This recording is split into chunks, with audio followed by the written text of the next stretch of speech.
Qualify yourself this way. See if this is really what you're saying you want, because you say you want to be great.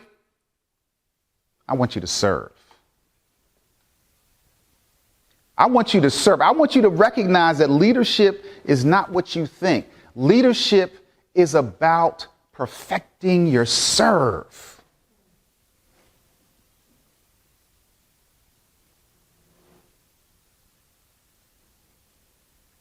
And anybody who's worked in service, I worked in service when I was younger. I started working when I was 11 years old. I was a funny little dude, and I carried around a little briefcase, and I wore a necktie all the time, and I had a resume when I was 11 years old. I was funny. I'm telling you, when I look back on it, I was a funny little boy. And so I always had a job. And so I landed this job at GENO's. Anybody remember GENO's? GENO Giants? GENO at the time had the franchise with Kentucky Fried Chicken as well. So if you wanted Kentucky Fried Chicken, you went to GENO's, because they didn't have a separate Kentucky Fried Chicken store, because they would franchise it with the existing fast foods, and GENO's was one of them. So being at GENO's, I made money. That's what I was trying to do. I was trying to make money. I'm trying to make money. And in that capacity, you had responsibilities. You had to flip greasy burgers. You had to clean the grill of all the grease. You scrape it many times, and you got to pull it towards you and then get it in the gully, and then you got to wipe the gully and the thing clean. Of course, grease gets all on the floor. Then you have to mop the floor to make sure you mop it. Sometimes stuff is dug in there and cracks. You got to get down and do it. Get down. Okay. I thought I was just going to give people burgers. See, I was set up because I did not realize what was behind the scenes of working at GENO's. All I saw was the person up front going, "Good morning, ma'am. May I help you?" That's not where they put me. And I think I'm pretty. I think they should have put me up the front. I mean, how do you not put me up front? And I'm a very articulate young man. I got a resume and a briefcase and a bow tie. I'm signing up. I'm watching the people up front. I say, man, that's a nice job. That's cool. All you got to do is take people's order and grab it and put it in the bag. And if that's what servanthood is, if that's being a servant, I'll take it. Yeah, that's like us. Like, we have this tendency to glorify what we consider leadership is. We want to take the comfortable place where we stand up front and give orders and decide what gets in the bag and get the money. Tell people where they went wrong. That's not right. They had extra cheese on that. You getting them right. You corrected them. You up front. I'll be right back with you, ma'am. I'm sorry. You know, they're a little backed up back there. Sometimes they move too fast. So, here, have a bag of fries on me. The first place they put me is in the back. And the second thing they did was hand me a mop. The third thing they gave me was a cleaning cloth. Yeah, I had a broom too. I had a broom sweep before I mopped. A broom and a mop. And a rag, and I was instructed on how to properly clean the stations and the floor. I didn't sign up for that. I mean, I know he mentioned it to it, but I was just so thinking about the front desk, I heard what I wanted to hear. That sound familiar to anybody? People tell you what it requires to be a leader. People tell you what you're going to have to experience. They tell you what's involved with the position, with the role, and you just hear what you want to hear. blinded by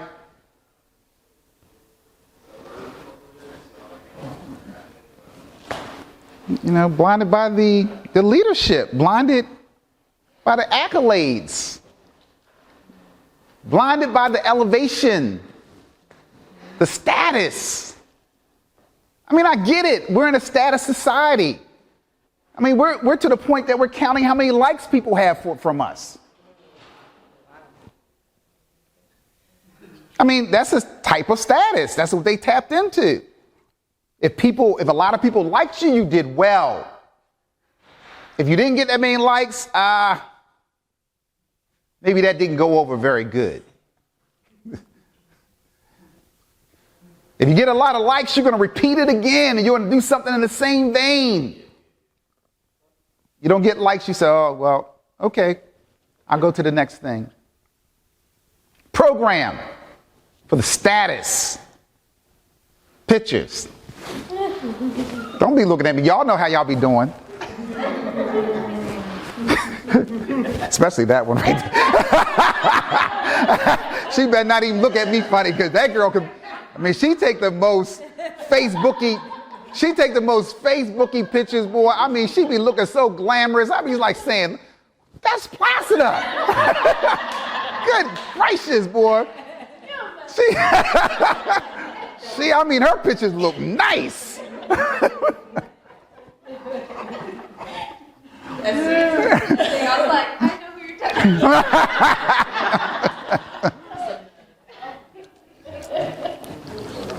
Woo.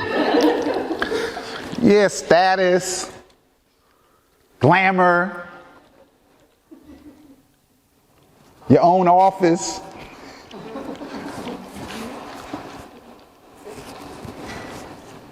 Right? How many people are underneath you? Whether people greet you with salutations. People clap for you.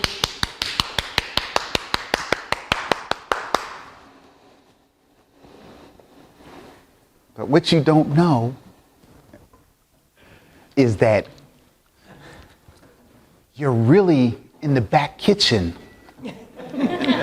You're in the back. But right now you're in the matrix. Because your own delusion of what leadership is still going on in your mind. And somebody has to wake you up and say, you're in the kitchen. You got a mop in your hand. But you're not using the mop. Oh, yes, you are. You're taking the mop and saying, happy days are. You singing with your microphone. You using them as a mic. You all fancy like you on stage. But that's not the purpose of the mop.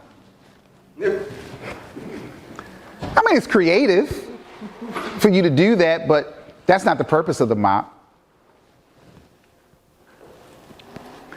Yeah, that's a revolutionary thing for Jesus to say. You who desire to be the greatest, you got to be the servant of. Listen, do you understand what that's saying? Let me put it in simple context. You who want to have the nicest, prettiest house with a pool and all like that, you have to be willing to clean all the toilets after everybody finish.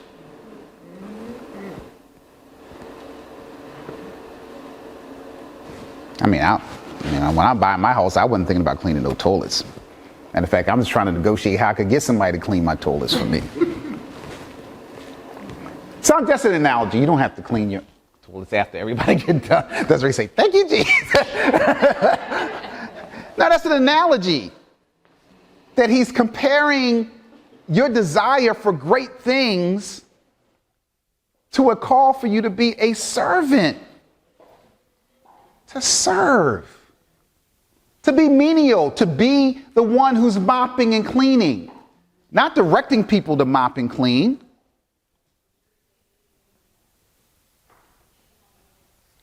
It's a tough saying.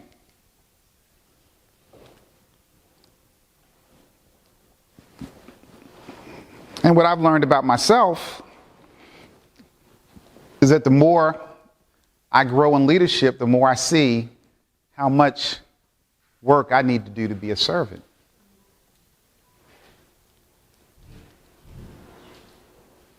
More work. Yeah, man, your mopping skills ain't as good as you think they are.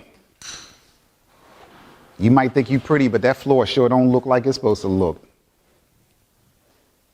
One of you really mopping, as though the angels of God could come down and say hallelujah.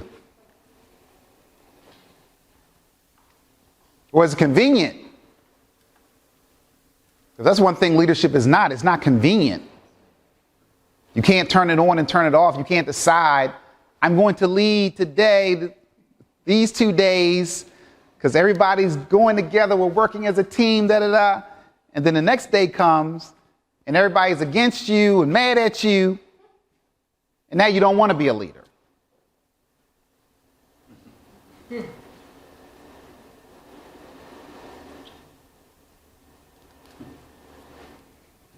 I had to cook chicken in a pressure cooker at GENO's. That's a nasty job. One of the nastiest things you have to do is dump the grease from a pressure cooker into a bucket, and you can't help but stuff splash. I mean, I'm a scientist. I was trying to figure out every way I could to cut down on the splash ratio. Because when that grease splashed, it's so hard to clean up. You can't just mop it once. You got to mop it several times. And then if you waited too long, it turned white. So you almost had to scrape it and then get some hot water, and then it was smeared.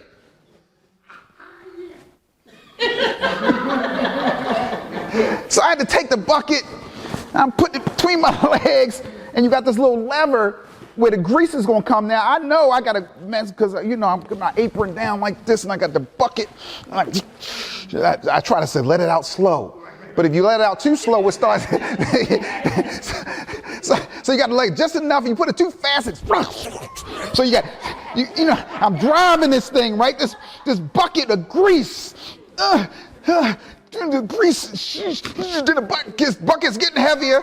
Then you got to put your hand underneath the bucket and put your chest on it just so it don't fall. And the bucket coming. Okay. You got this bucket of grease. Grease is dripping off you right here. You still got it on the floor, but you cut down on your damage.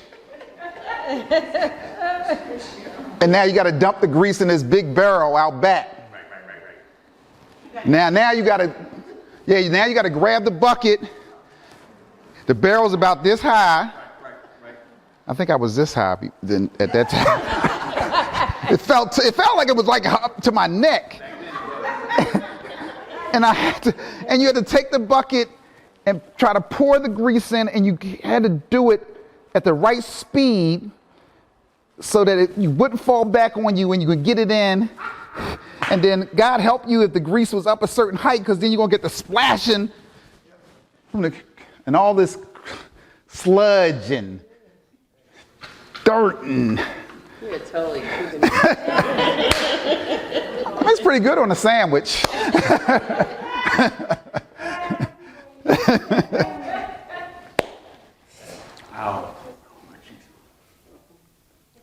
Yeah, we don't think of leadership that way. But that is the picture of leadership. It's dirty. The people that saw the people out front, they don't know what has to happen in the back to make sure you get your needs met. The further you get into leadership, the further you have to go in the back and help the people that you serve, the people who are following you, to help them propel to the front. And they have to make a decision whether they're ready for leadership. They might just get comfortable. I don't know. I don't want to be no leader. I took a peep back there. So why do so many people want to be leaders? Because they think it's a front desk job. They think it's the easy place. prestigious place. And I know it's not smart or popular to bring your leaders together and tell them, y'all nothing but grease cleaners. Y'all just carry this grease bucket with me? Y'all want to carry these grease buckets? Yeah!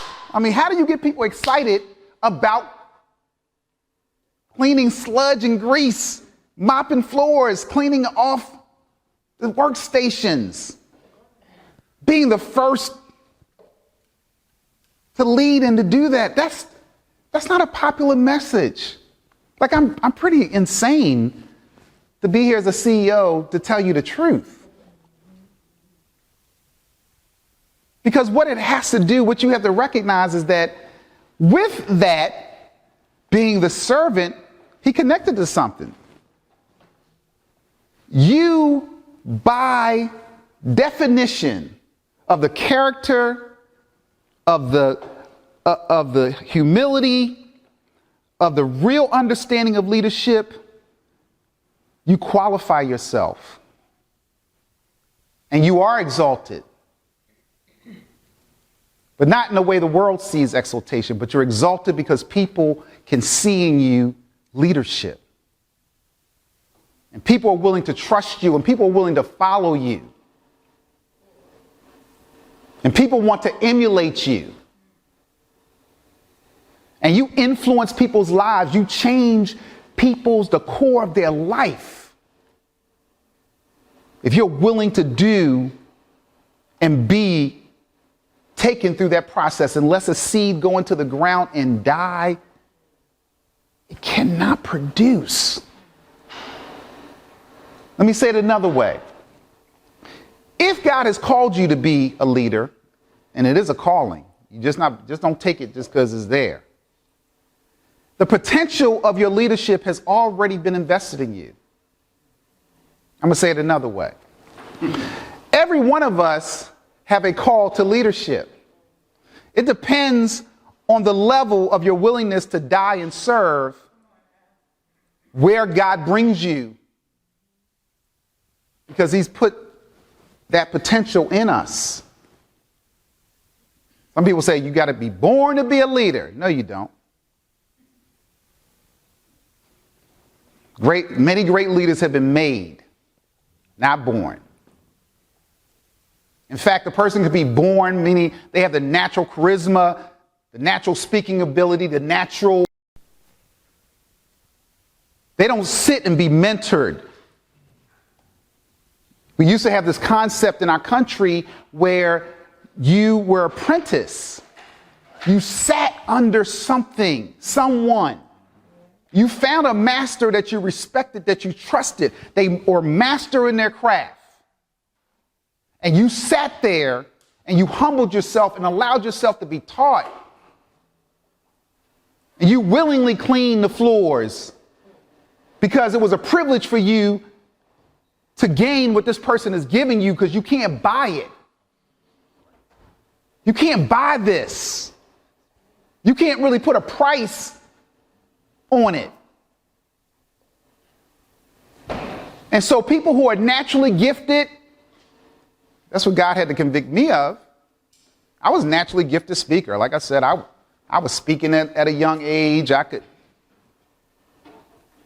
He said, but you trying to skip some steps, son? Because when you skip the steps, you don't gain the character that is necessary for you to really be blessed and benefit from the place that leadership will take you. In Proverbs, it says that the blessings of the Lord makes a man rich, but he adds no sorrow to it. See, when you don't skip the steps, God will prepare you. God will give you those character lessons that you need. He will give you the right mindset, the right attitude. He will give you the stamina that you need. He will teach you how not to quit. Because if you didn't quit after dealing with the bucket, and cleaning the floors and the toilets. Well, just because a customer says something to you that's not right, you ain't going to quit when you're up the front. That's nothing compared to what you've experienced. It's forged in that place. And so people who are naturally gifted, they skip steps. You can always tell what kind of leader you are by how willing you are to submit yourself to another leader.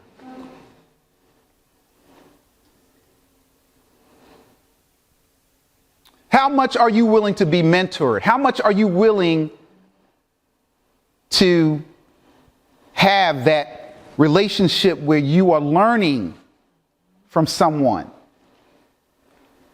Now, certainly you should pick good leaders. If you're going to pick somebody that's good. But even when people find good leaders, it's not good enough. So it's a reason why you are not willing to do the work. Because if you were a leader, this is how you would do it. It's going to be hard for you to get there, sweetie. And even you skip the steps to get to that place, he says, you might have some sorrow added to. You might get the blessings of the Lord. What you think are the blessings of the Lord. You might get some blessings, but you might have a whole lot of sorrow added to it. Because most of y'all going to think blessings is, I made money and people call me a leader. That's why we have so many pastors. I'm sorry to say, we have a lot of pastors, people who go into the ministry and not willing to go through the work that forges them with the level of character that it could not even be in their heart and their mind that they would violate their marriage covenant. Like it's not even in them. Like they recognize the scope of life and eternity. They recognize that if I fail here, I've lost. It don't matter whether you know, I've lost. And so all I now have is pretense. And I'm going to bask in the glory of the people who are clapping because they're reaffirming me and keeping me in the matrix. You can't serve your wife. You can't serve your wife. How are you going to lead? You can't serve your wife. You've disqualified yourself. But because they never did the work, they never put themselves humbly to do the work and wait until the appointed time. They learn to justify things, to give reason. This is why, and this is how come. Because they didn't do that work.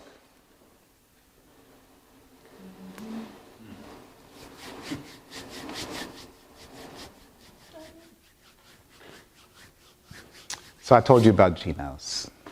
Selah.